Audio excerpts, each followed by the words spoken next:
ये सब गुंबुज ओले मंजूर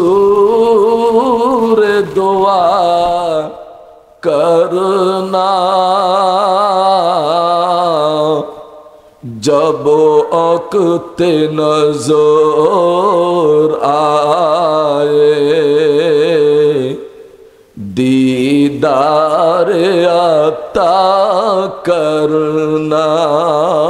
जरा जरा बोली ना सुभान अल्लाह। आशिक বলতেছেন এই সব গম্বুজলে এ সবুজ গম্বুজলা আমি তো মদিনায় যেতে পারি নাই। ওগো নবীজি আমার মদিনায় যাওয়ার মতো আমার তৌফিক নাই। আপনি দয়া করে পর্দা উঠায় দেন, আমার সাথে দিদার দান করেন। জোরে জোরে বলি না সুবহানাল্লাহ। মে কবরে अंधेरी में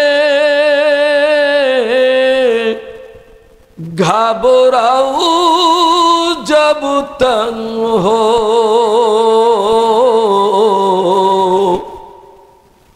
इंतद मेरी करने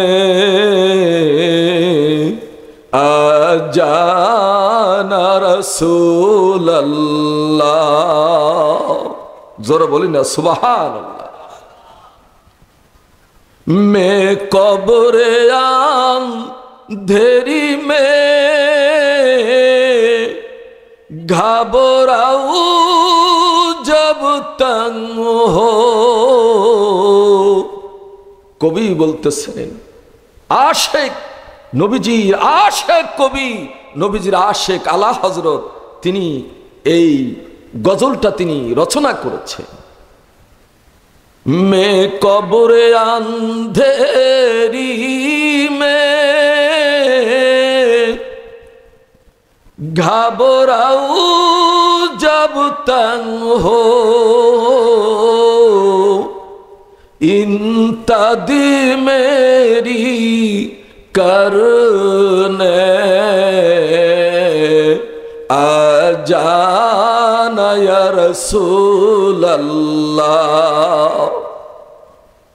या रसूल अल्लाह যখন অন্ধকার কবরের মধ্যে আমাকে রেখে আসবে হুজুর গো, ওই অন্ধকার কবরের মধ্যে যখন আমি ঘাবড়ায় যাব, মুনকার নকির যখন আমার কাছে আসবে, অন্ধকার কবরে রেখে আমার বন্ধু বান্ধবরা আমাকে ফেলে চলে আসবে।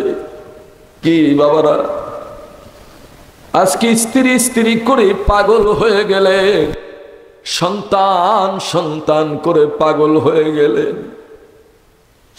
এ বাবারা দুনিয়ার কিছু টাকার জন্য পাগল হয়ে গেলেন। আপনি কি একবার ভেবেছেন কবরের মধ্যে কোনো কিছুই দেওয়া হবে না, শুধু সাদা কাপড় সঙ্গে থাকবে। ও বাবা ওই কবরের মধ্যে কবি বলতেছেন, আশিক বলতেছেন ইয়া রাসূল আল্লাহ ইয়া হাবিব আল্লাহ, কবরের মধ্যে আমাকে যখন রেখে আসবে হুজুর, ওই অন্ধকার কবরে যখন আমি ভয় পেয়ে যাব, ঘাবড়ায় যাব, কোনো বন্ধু আমার কাছে থাকবে না, বান্ধব আমার কাছে থাকবে না। ইয়া রাসূল আল্লাহ আপনার নূরময় চেহারার আলোতে আমার কবরটা রোশন করে দিবে। জোরে জোরে বলি না সুবহানাল্লাহ। मैं कब्रे अंधेरी में घबराऊं जब तंग हो इंतद मेरी करने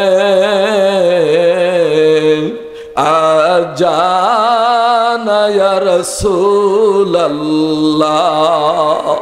जोर बोली ना सुबहानाल्लाह।